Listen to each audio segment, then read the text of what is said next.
नमस्कार दोस्तों, आपका स्वागत है हमारे YouTube चैनल सरोज एस्ट्रो में। आज हम कथा के माध्यम से जानने वाले हैं कि वो कौन सी निर्भाग स्त्री होती है जिनको आजीवन पुत्र सुख की प्राप्ति नहीं होती। एक बार भगवान विष्णु क्षीर सागर में आराम कर रहे थे और माँ लक्ष्मी उनके पैर दबा रही थी। तभी माँ लक्ष्मी जी ने भगवान विष्णु जी से कहा कि मेरे मन में 3 प्रकार के प्रश्न उठ रहे हैं। अगर आप मेरे इन तीनों प्रश्नों के उत्तर देंगे तभी मेरे चित्त को शांति मिलेगी। तभी भगवान विष्णु जी माँ लक्ष्मी जी से कहते हैं, हे देवी, आपके मन में जो भी प्रश्न है निसंकोच पूछो, मैं तुम्हारी शंका का निवारण अवश्य ही करूँगा।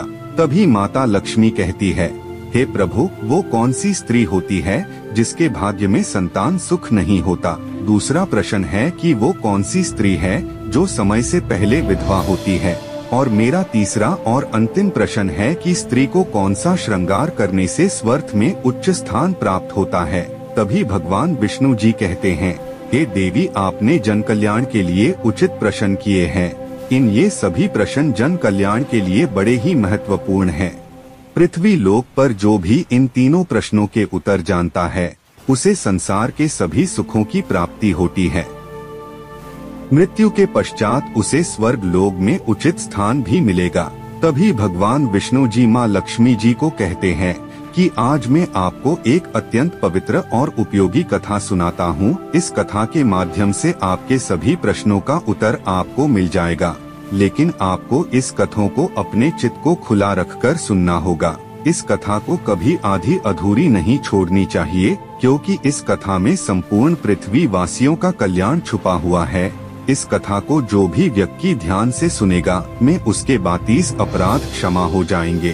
कहने का अर्थ है कि उसके जीवन में ऐसा बदलाव आएगा कि वो 32 प्रकार के अपराध करने बंद कर देगा। तभी माँ लक्ष्मी जी कहती है, हे प्रभु, मैं आपको वचन देती हूँ कि मैं इस कथा को ध्यान और लगन से सुनूंगी। इस कथा को जल्दी आरंभ करें, क्योंकि मैं इस कथा को सुनने के लिए उत्सुक हूँ। दोस्तों, आप भी इस कथा को आत्मिक मन से सुने, भूलकर भी इस कथा को बीच में ना छोड़े। अगर आप इस कथा को बीच में छोड़ देते हैं तो आप जीवन के एक पहलू को अधूरा छोड़ देंगे। दोस्तों, अगर आप भी एक हिंदू हैं तो कमेंट बॉक्स में जय माँ लक्ष्मी और श्री नारायण हरि विष्णु जरूर लिखें, ताकि आप पर माँ लक्ष्मी और विष्णु जी की दया दृष्टि बनी रहे। अगर आपको ये वीडियो अच्छा लगा तो इस वीडियो को लाइक करें और हमारे चैनल सरोज एस्ट्रो को सब्सक्राइब करें, ताकि आप हमसे जुड़े रहें। तो चलिए शुरू करते हैं।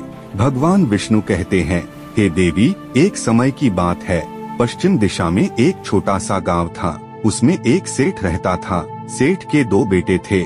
दोनों बेटों का विवाह भी हो चुका था। उनका परिवार हरा भरा था और सेठ के परिवार में किसी चीज की कमी नहीं थी।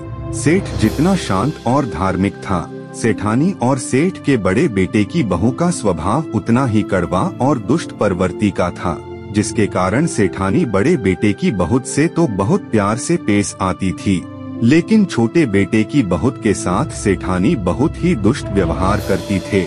लेकिन छोटे बेटे की बहू बहुत ही शांत मन की थी। उसके मन में किसी प्रकार का कोई पाप नहीं था। वो धार्मिक और पतिव्रता नारी थी। वो घर का पूरा काम अकेले ही कर लिया करती थी। वो घर के सभी कामों में चतुर और निपुण थी। इतनी अच्छी बहू होने के बाद भी सेठानी उसके साथ बहुत बुरा बर्ताव किया करती थी। वो छोटी बहू के अपमान का कोई मौका नहीं छोड़ती थी। इस दुर्व्यवहार का इतना सा कारण था कि बड़ी बहू को एक पुत्र था, जबकि छोटी बहू ने एक पुत्री को जन्म दिया। इसी के चलते सेठानी बार बार अपनी छोटी बहू को ताना मारा करती थी, लेकिन वो भाग्य के आगे लाचार थी। वो मानती थी कि जो भाग्य में लिखा होता है वही होता है, किसी को दोष देने से क्या लाभ।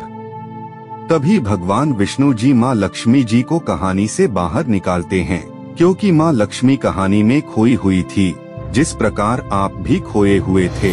भगवान विष्णु जी कहते हैं, हे देवी, अब मैं तुझे छोटी बहू की कहानी सुनाता हूँ, जिससे आपको अपने पहले प्रश्न का उत्तर मिल जाएगा कि कौन सी स्त्री को पुत्र की प्राप्ति नहीं होती है। सेठ की जो पत्नी थी वो दुष्ट और कड़वे स्वभाव की थी। उसके दुष्ट स्वभाव के कारण उसकी सास भी परेशान थी, इसलिए अपने दुष्ट स्वभाव के चलते वह अपनी छोटी बहू सुकन्या को बहुत दुख देती थी। सुकन्या को सताने में सेठानी को बहुत आनंद की अनुभूति होती थी। सुकन्या बिना शिकायत किए ब्रह्मा मुहूर्त में उठकर दिन भर अपने घर के सारे काम चुपचाप करती थी। उसे शाम को सोने के बाद ही आराम मिलता था। इतना काम करने के बावजूद भी सेठानी अपनी छोटी बहू से द्वेष करती थी। जब भी वो घर में झाड़ू निकालती तो उसकी सास उसे ताने मारने लगती कि तेरे हाथों में जान नहीं है क्या धीरे धीरे झाड़ू लगा रही है। मैं मंदिर जाकर आ रही हूँ, मेरे आने से पहले भोजन बन जाना चाहिए, मेरे को मंदिर से आते ही भोजन चाहिए, ध्यान रहे कि अन्न का एक भी दाना बर्बाद नहीं होना चाहिए। बेचारी सुकन्या अपनी सासे रोके हुए बड़ी ही विनम्रता के साथ अपनी सास की आज्ञा का पालन किया करती थी। तभी छोटी बहू खाना बनाते समय सोचने लगी कि मैं दिन भर इतना काम करती हूँ, फिर भी मेरे को चैन की सांस नहीं है। मैं कोई भी गलती नहीं करती, फिर भी सासू माँ ताना मारने के लिए कोई न कोई बहाना ढूंढ ही लेती है।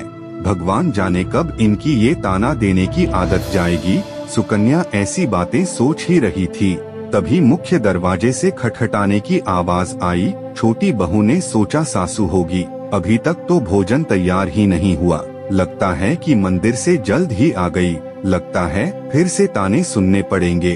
तभी सुकन्या ने बड़े ही शांत मन से दरवाजा खोला तो उन्होंने पाया कि दरवाजे पर एक सन्यासी खड़ा है।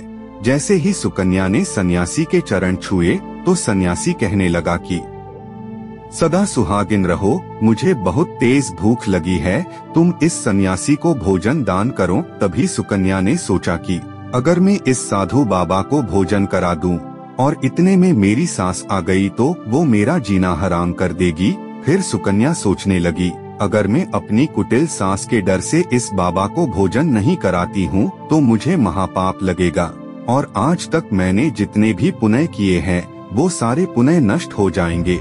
इतना सोचकर सुकन्या ने उस सन्यासी बाबा को घर के अंदर बुला लिया। सुकन्या ने अतिथि धर्म का पालन करते हुए उस सन्यासी बाबा को भोजन करवाने लगी।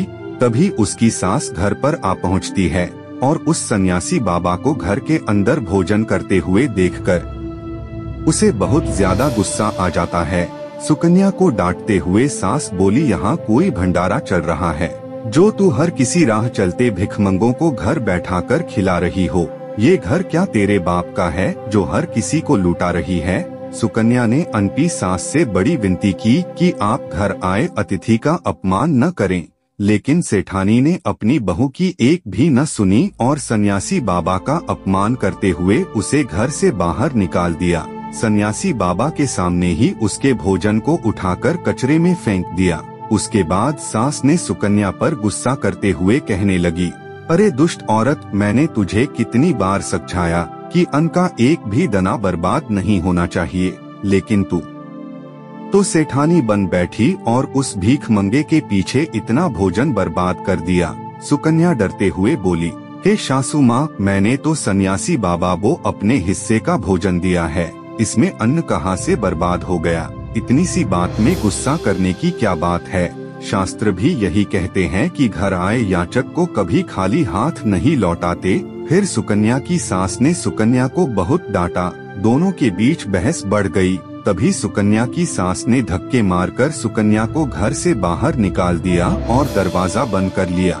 सुकन्या काफी देर तक घर के दरवाजे के सामने खड़ी रही और अपनी सास को आवाज देने लगी, लेकिन सुकन्या की सास ने अपनी बहू की एक भी नहीं सुनी और लाख विनती करने के बाद भी उसे घर के अंदर नहीं आने दिया। अंत में दुखी होकर सुकन्या उदास मन से अपने मायके की ओर चल पड़ी। मायके जाने के रास्ते में एक बहुत बड़ा जंगल था। सुकन्या भूखी प्यासी जंगल के रास्ते पर चल पड़ी। तभी अचानक से तेज हवाएं चले लगी, जोर जोर से बादल गरजने के साथ साथ मूसलाधार बारिश होने लगी। बारिश से बचने के लिए सुकन्या एक पेड़ की शरण में चली गई। पेड़ अंदर से खोखला था। उस खोखले पेड़ के अंदर एक महात्मा लीन बैठे थे। वो साधु कोई और नहीं बल्कि भगवान विष्णु खुद साधु के वेश में बैठे थे। जब साधु महात्मा ने सुकन्या को देखा तो बोले, हे पुत्री, इस सुनसान जंगल में तुम अकेली क्या कर रही हो? रोना बंद करो, मैं तुम्हारे बारे में सब कुछ जानता हूँ। तुम्हारी ससुराल वाले बड़े ही क्रूर और दुष्ट प्रवृत्ति के हैं। वो तुम्हें हर समय दुख देते रहते हैं। दुख देने का बस इतना छोटा कारण है कि तुम्हें पुत्र की प्राप्ति नहीं हुई है। पुत्री को जन्म देने के कारण तुम्हें दिन भर ताने सुनने पड़ते हैं। तभी साधु बाबा बोले, है पुत्री, तुम चिंता मत करो, मैं तुम्हें एक पर्ची देता हूँ। इस पर्ची पर जो भी उपाय लिखा हुआ है, तुम इस उपाय का पालन सच्चे मन से करो, जिससे तुम्हें एक गुणवान पुत्र की प्राप्ति होगी। जैसे ही सुकन्या ने वो पर्ची ली, साधु महात्मा वहाँ से गायब हो गए। इस चमत्कार को देखकर सुकन्या बहुत ज्यादा प्रसन्न हुई। जब बारिश रुकी तो सुकन्या का पति उसे ढूंढते हुए जंगल में पहुंच गया। तभी सुकन्या ने अपने पति को सारी बात बता दी। तब सुकन्या के पति ने सुकन्या की हकीकत जानने के बाद घर न जाने का निर्णय किया और फिर दोनों जंगल में ही रहने लगे। वहीं पर रहते हुए सुकन्या के मन में पुत्र के प्राप्ति का विचार आया और वह मन ही मन सोचने लगी कि अगर मुझे भी कोई पुत्र होता तो ससुराल में मुझे भी खूब इज्जत मिलती। तभी सुकन्या को साधु की पर्ची याद आ गई और फिर उसने को खोलकर पढ़ा तो उसने देखा कि जो स्त्री पुत्र प्राप्ति की कामना रखती है, उसे पति की बाई तरफ सोना चाहिए। ऐसा करने से कुछ समय बाद में बाई करवट लेने से नाक का दाहिना स्वर और दाहिनी करवट लेने से नाक का बायां स्वर चालू हो जाता है। तो फिर पुत्र की इच्छा हो तो उस स्थिति में मिलन से पहले यह सुनिश्चित कर लेना चाहिए कि पुरुष का दायां स्वर चलने लगे और स्त्री का बायां स्वर चलने लगे। उस समय पर गर्भधान किया जाना चाहिए। ऐसा करने से निश्चित ही पुत्र की प्राप्ति होती है। इसके विपरीत नाक के स्वर चलने से पुत्री की प्राप्ति होती है। उस पर्ची में आगे लिखा हुआ था कि मासिक धर्म शुरू होने के बाद पहले 4 दिनों में पुरुष के साथ मिलन करने से पुत्र रत्न प्राप्त हो जाता है और 5वीं रात्रि में मिलन करने से पुत्री की प्राप्ति होती है तथा 6ठी रात्रि में मिलन करने से पुत्र रत्न की प्राप्ति होती है। 7वीं रात्रि में मिलन करने से वनध्या पुत्री की प्राप्ति होती है। 8वीं रात्रि में मिलन करने से बालशाली पुत्र की प्राप्ति होती है। 9वीं रात्रि में मिलन करने से सुंदर काया की प्राप्ति होती है। 10वीं रात्रि में मिलन करने से विद्वान और श्रेष्ठ गुणवान पुत्र की प्राप्ति होती है। 11वीं रात्रि में मिलन करने से सुंदर आचरण वाली कन्या प्राप्त होती है। 12वीं रात्रि में मिलन करने से गुणवान पुत्र की प्राप्ति होती है। 13वीं रात्रि में मिलन करने से लक्ष्मी रूपा पुत्री की प्राप्ति होती है। जबकि 14वीं रात्रि में मिलन करने से गुणवान, बुद्धिमान और बलवान पुत्र होता है। फिर सुकन्या ने मासिक धर्म के 14वीं रात्रि में अपने पति के साथ मिलन किया और इसके साथ गर्भ धारण किया। फिर दूसरे दिन सुकन्या का पति लकड़ियां काटने के लिए जंगल में चला गया। सुकन्या अपनी झोपड़ी में बैठी हुई थी। तभी अचानक से तेज तूफान आता है और सुकन्या की झोपड़ी अपने साथ उड़ा ले जाता है। फिर सुकन्या दौड़ती हुई उस पेड़ के खोखले कोटर में चली गई, जहाँ पर उसे सन्यासी बाबा मिले थे। तूफानी मौसम में सुकन्या अपने पति का इंतजार कर रही थी। तभी वहाँ पर 2 राक्षसी आ गई। वो अत्यंत ही मायावी और चालाक थी। फिर उन्होंने उस पेड़ को कोटर के साथ उस जगह पर लेकर चली गई, जहाँ पर बहुत ही ज्यादा सोना था। जब सुकन्या ने बहुत सारा सोना देखा तो वह चौंक गई। सुकन्या उस पेड़ के कोटर में छुपी रही, वही तब तक कोटर से बाहर नहीं आई जब तक राक्षसी दूर नहीं चली गई। तब मौका पाकर सुकन्या ने बहुत सारा सोना उठाकर कोटर में भर लिया। जब राक्षसी लौटकर आई तो फिर से उस पेड़ पर बैठकर उस पेड़ को उड़ाकर उसी जंगल में ले आई। राक्षसी के जाने के बाद सुकन्या सारा सोना लेकर अपने पति के पास चली गई। सुकन्या ने सारा सोना पति को दे दिया।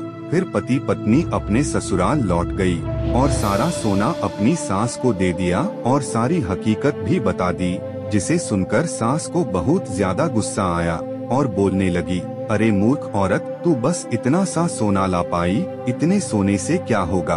अगर तेरी जगह में होती तो बहुत सारा सोना ले आती।